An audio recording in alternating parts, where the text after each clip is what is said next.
Greetings, Doctor. This is Craig Jansen with my assignment on the ELL accommodations for a classroom. This is my first classroom, and I had the privilege of being at the Connect Charter School and with the rest of our class, and I was able to sit down and have a conversation with the teacher during their prep, and he was very helpful in just kind of pointing me in the right direction, as well as being willing to share some of the ideas and things that he does to make accommodations for ELL students. So I'll do a quick walk around to the classroom first, go over a few of the things that I liked and that I would probably keep, as well as some of his own frustrations that he shared with me. I won't use his name because I didn't ask him, and I don't know, because I'm probably going to have to post this publicly if there's going to be FOIP issues. Anyways, so the door's right here. You walk in, on the right there's kind of a bulletin board that has some announcements, their fire drill, as well as some different things like that. It was a science math classroom, and so he had some kind of bent, reflective paper just to kind of make funhouse mirrors. I thought that was kind of cool. They had their laptop trolley right there near the front door, as well as kind of two work tables here that were often used when he was doing lessons or things like that. They had a whiteboard stretching across the front of the classroom. Again, the walls were pretty bare for the most part. He had a filing cabinet, his desk, laptop chair, the window. Then there was a series of shelving along here and some closed off cabinets up top, one at kind of each end. Along these shelving units is where the students kept their work, because again, working at tables, there weren't desks, and so there were kind of different organizers, whether they were small portfolios or duotangs or workbooks, as well as a couple of textbooks and some resources. They also had their arts and crafts supplies, right? So you had their pens, pencils, coloring utensils, glue sticks, scissors, all that stuff, as well as books like I have there. If we can spin this guy around here. Over here they had a magazine rack, as well as they had a calendar. Over here they had a smart board covering blackboards on this side. On the corners of the whiteboard is where they had the schedule for the day, which was a good routine, as well as they had kind of a list of some of their kind of assignments or projects they're working on or upcoming events on this side over here. Up above, this was one of the things that I found really fascinating. I wasn't able to figure out a way to kind of display it digitally, but they had a word wall, and it was, again, being a science math classroom, a lot of that is discipline-specific language, and so what he did was the few ELL students that he had in there, he requested that they translate the words into their own language and put it up there. And I thought this was great because it gave them some ownership, I guess, as well as showed that their language and their culture was valued. And it's a cool thing for kids who don't speak another language to see other languages and see what some of the science words that they're learning would look like spelled out in Spanish or French or something like that. Moving along, the first time we were there, all the desks were just pushed back in the corner in the room. The space was empty. I got the impression from talking with the teacher that he kind of liked his classroom a bit more minimalistic, not as much. There wasn't much art or student work up on the walls. I guess it is early still in the student year, so that could be why there isn't as much student work.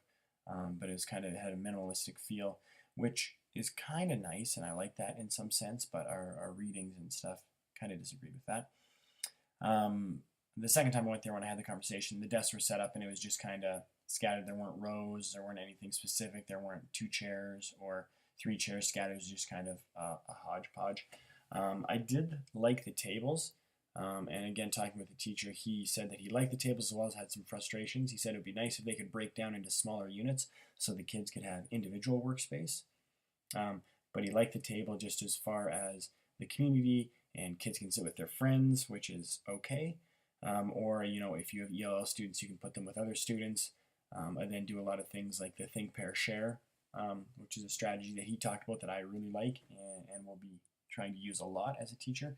And I think that'd be good because if you have an ELL student who might be comfortable talking to 1 or 2 students but not in front of the class, they have a forum and an opportunity to do that. And then if they do have good ideas, but they don't feel confident speaking in front of the class, one of their classmates who is more proficient in English can pass those ideas on to the classroom.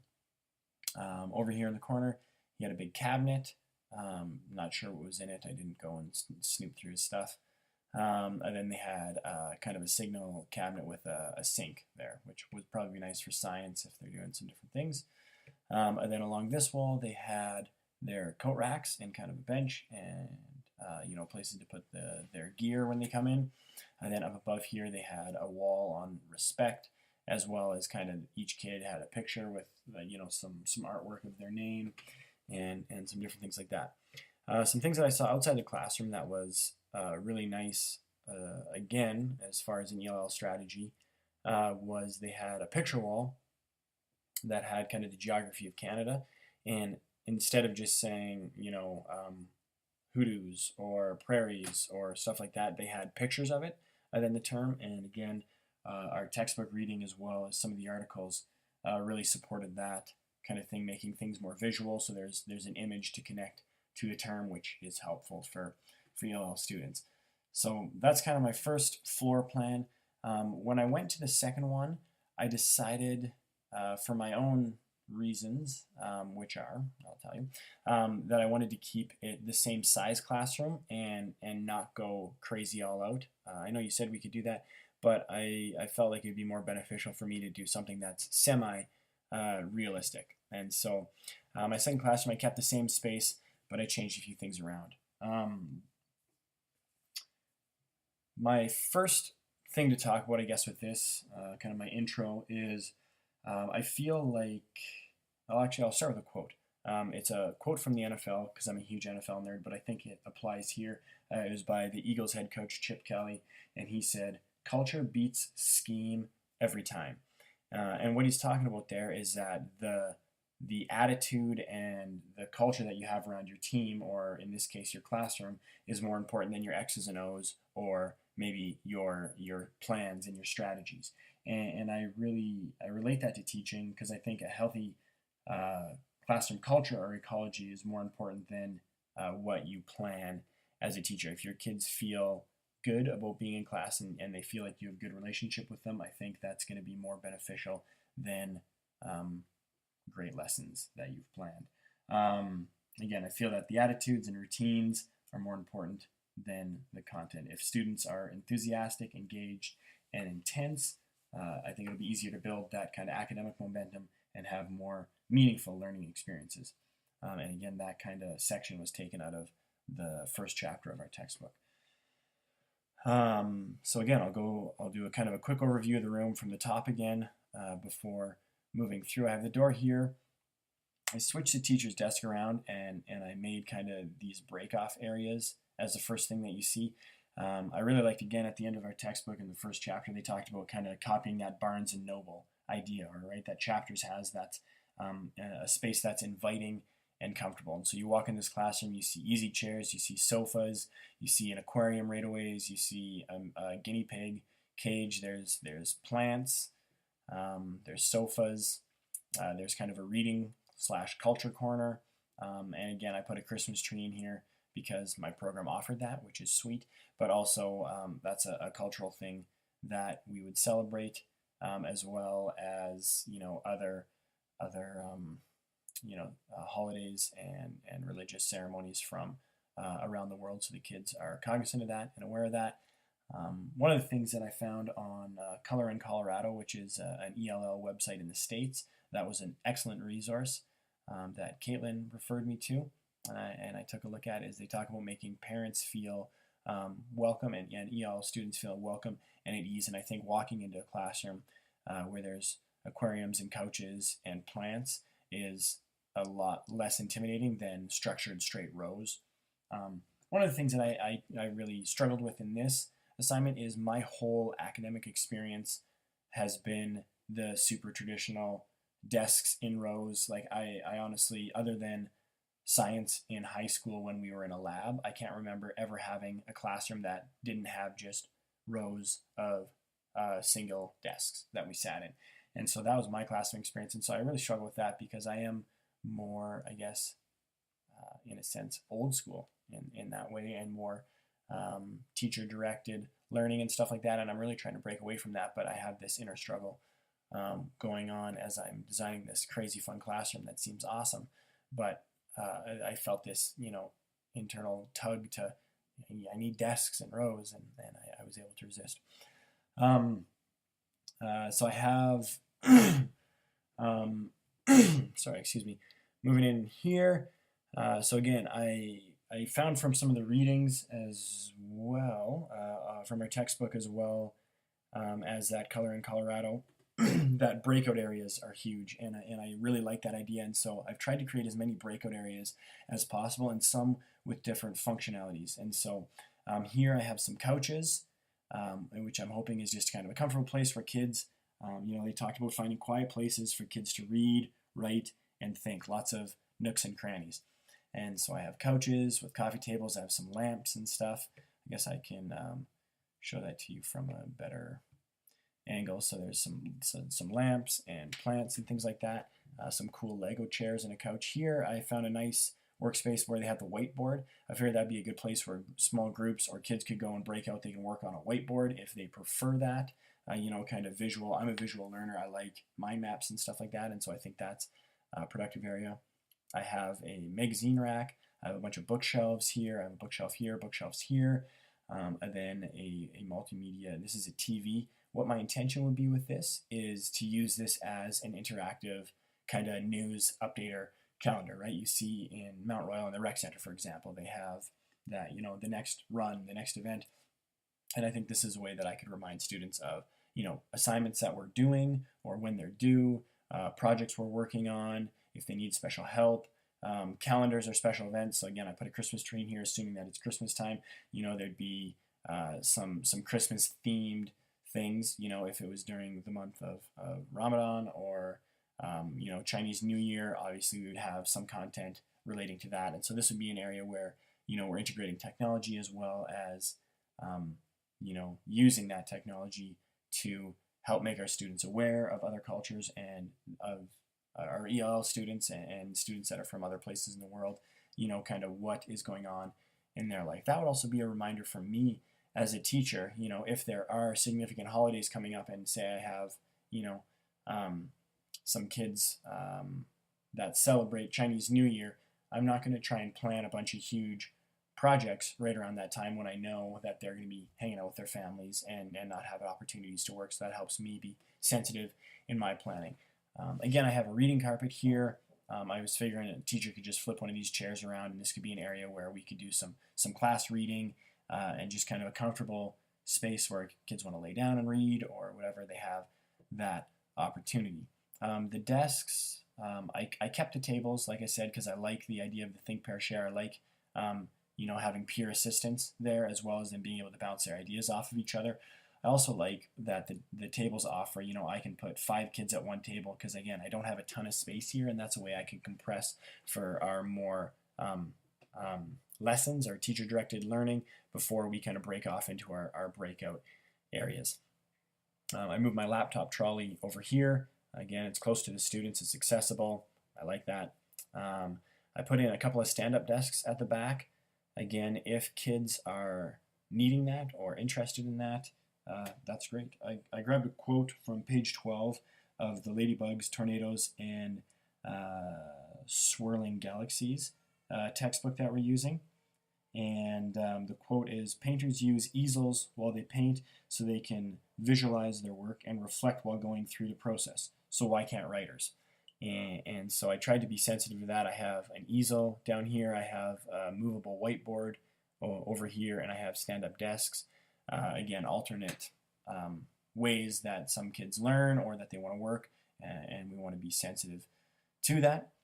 In here, this would be one of my breakout areas. This would be more technology-based. There'd be computers in here, and this would be where I would hope to have, Dragon Speak and those types of programs that can translate those, using technology as scribes and Google Translate, all that stuff. I would want to have this as an area. I like this because it's close to the teacher's desk. As a teacher, I don't plan on ever being at my desk, but I plan on making my desk kind of a quieter area around my desk. And so this hopefully will be a quiet area where they can focus, as well as if I'm at my desk, I'm right there for assistance if they need it. Again, I put a filing cabinet in because I'm still in a movable storage unit because I'm still a teacher, and I'm sure I'll have things to store, but I'm hoping as we get more and more technologically advanced, it will be easier and will be less paper and more electronic stuff. I put a fridge in my room. That's not so much for ELL as it is just everyone. I've always wanted to have a fridge in my room as a teacher. I'm big and I like to eat, and I think it would be cool to have a fridge that's stocked with healthy snacks. One of my passions is teaching kids how to be healthy, right? With being in phys ed, and so having healthy snacks, teaching kids what healthy snacks are, and I think that's going to help. I think a lot of kids are hungry and aren't eating well, and I think an apple here and there could really help things. Again, more whiteboards over here. This would be kind of the front, quote unquote, of the classroom where I would do teaching and directed stuff like that. But again, hopefully we're using breakout areas a little bit more. I'll zoom in one over here. So if we look here, I have a telephone booth, which I think is really cool. I was hopefully that would be something that would be nearly soundproof. Again, for myself, I envision this classroom being noisy, and for myself as a learner, I don't do well when there's a lot of noise, and so I've tried to create a few areas where it can be quieter. And I think that would also be important for ELL students. If there's a lot of noise going on, it's probably harder to focus and concentrate, and so hopefully that would be an area there where it would be a little bit quieter, and they can kind of get away and escape. And I'd also, of course, lock my terrible kids in there when they're being bad. That's a joke, just so we're clear, so please don't think that I do that. Another thing that I thought was really cool that I'd always wanted to have, I had this in my kindergarten classroom. We had like a tree house in the corner, and it was like if you were good, you could go up there and read. And I like the idea of that, so I put a little balcony up there with stairs. It'd only be 4 feet off the ground or so. I don't know if that would be a safety regulation issue or not, but I think that'd be, again, another cool breakout space. My kind of theme, before I start talking about that stuff, I'll finish my tour first. I would keep this wall the same as what he had, where they had student names and a display area for student work, showcase that, as well as over here where they had the word wall that ELL students would translate into their own language. I think that's a great idea. I think it incorporates kids, makes them feel good about themselves as well as their language and what they bring to the classroom culture.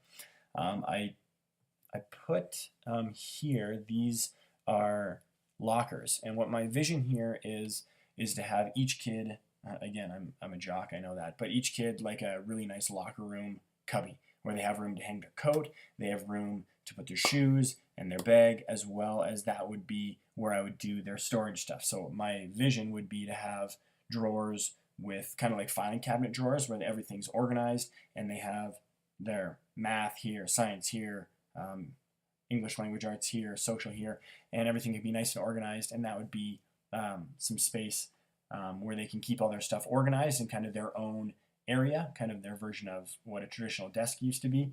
But I also have them sideways off the wall because I've created, again, 1, 2, 3 more breakout areas, right? So I have some couches in here, I have a smart board in here, so some technology stuff, and some kind of funky chairs, an egg chair, and some different shaped chairs, and like an ottoman type thing, just for different stuff for kids to sit on and work. Some of the things that I saw in the readings in the textbook that I really liked, obviously the breakout areas, and that's kind of the one thing that I've really taken on as a theme in my classroom. Having as many spaces that kids can get off into, and they can do work by themselves or work in groups, and of course if they want to stay at the tables and use laptops, they can do that as well. One of the strategies that I saw that I liked, people talked about clipboards and whiteboards. I would use have each kid have a personalized whiteboard that they keep in their storage that they use and they bring with them. That way they have a portable desk. I really like that idea in the sense that then if I want to go sit on a Lego chair on the couch, I still have something that I can write on or do work on if I'm drawing, sketching, whatever it is. And so I wanted to do that.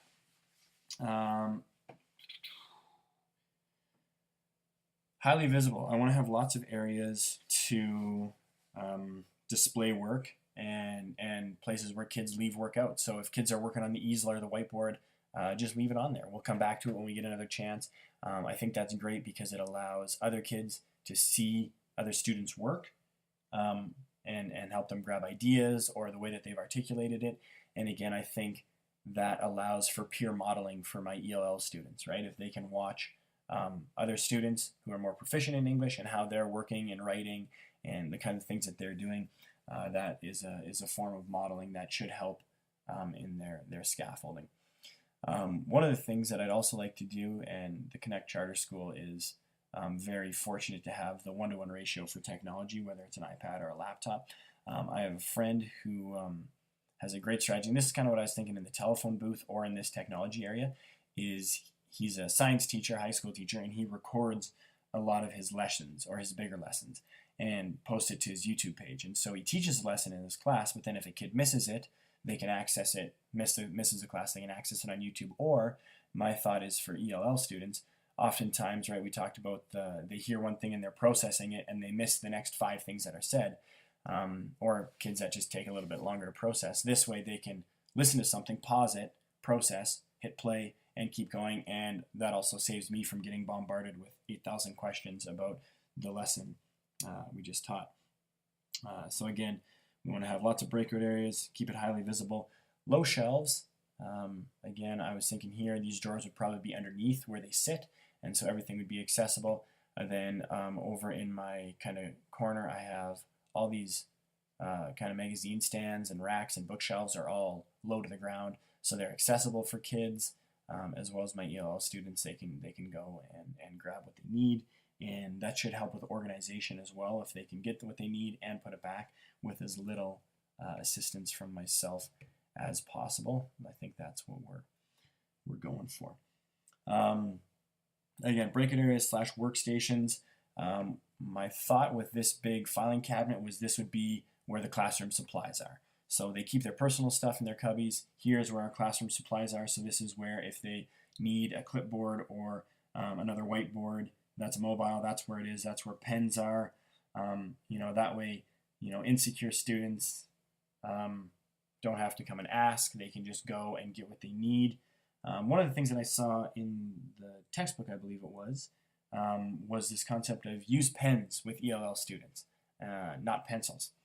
That way, those students, they can't erase what they've done, right? Because the first thing, if they think they've done something wrong, is they start erasing it. And that way you can have a recorded history of what they've done, as well as, kind of seeing and where they're at, right? For your informal assessment or when you go and check in, they have something written down that is concrete and they can't erase it. Also in this storage cabinet, I would hope to have a lot of sticky notes so they can make notes in their books that they're reading without having to mark up the books. So if they have a word they don't get, they can put a question mark, put a sticky note in there and come back to it, or write down a clue that they found from the image or whatever reading strategies they're using. Also, they can label things. That's I guess what labeling in context is. Like I said before, I would keep the tables because I like the work in small group for peer assistance, sharing ideas. The think, pair, share. And then I guess the last thing, or I'm getting towards the end here, one of the last things that I really liked is the concept of tables and the flexibility that they offer over desks. If I want to, I can do a round table like this where I can get a whole bunch of kids working together. I can do rows of tables for more of that kind of formal, traditional classroom if I need to. I can do individual tables with 1 or 2 students at it, or I can do an individual table with a lot of students at it if I need space, or if I need to, I can stack tables and I can push them off against the wall and get them out of the way, which would open up more space for me. Again, from the readings in this Colorado in Colorado, the biggest things that I took away from this project and this assignment are kind of the 3 things that I guess I would go is you want a space that is comfortable. You want, I feel like I grew up in an antiquated education system where there's so much discomfort. It was wooden chairs and rows, and as I got bigger and I didn't fit in the desk, it was less comfortable.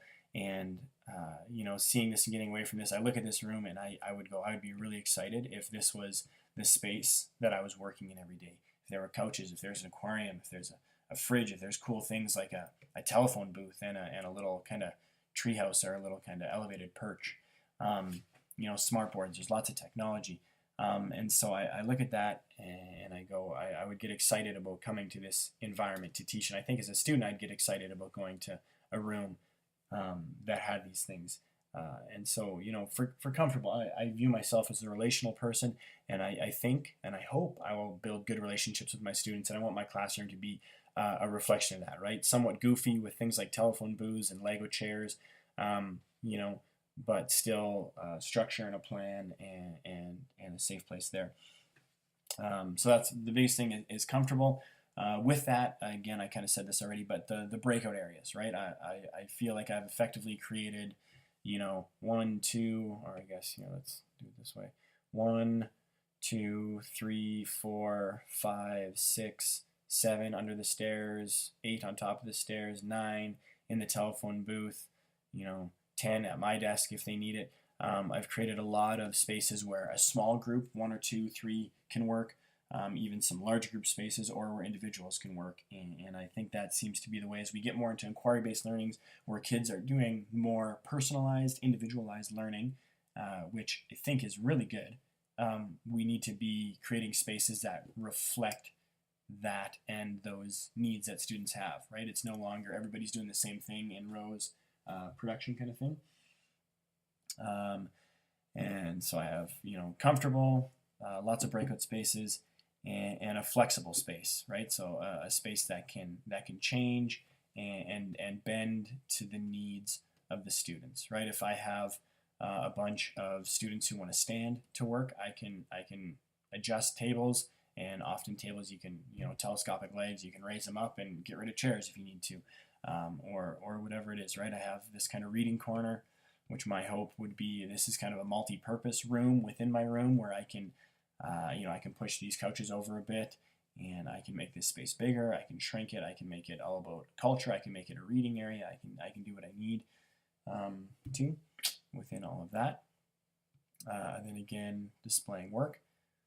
Moving on to my reference list. So the few things that I used is, again, Color in Colorado. This is an excellent website that I bookmarked for sure and will be referring to when I start teaching. It's just got tons of, this was one of the articles that was on the website, but there's lots of other stuff that I kind of perused for a bit. 20 strategies for school leaders. And so they had a whole bunch of stuff there on making parents comfortable, as well as, classroom strategies. Then again, I used our class textbook, Ladybugs, Tornadoes, and Swirling Galaxies. Then a Curious Plan Managing on the 12th as well, kind of influenced. I felt like that was more big picture stuff. They didn't have a lot of specific stuff in there on what to do, but the overall attitude and some of the stories that they told, I felt gave good insight to some of the things that I did in my classroom. Thanks, and I was able to get it done with 54 minutes to spare until it's due. So again, I will see you tomorrow, and hopefully I can get this into Dropbox. See ya.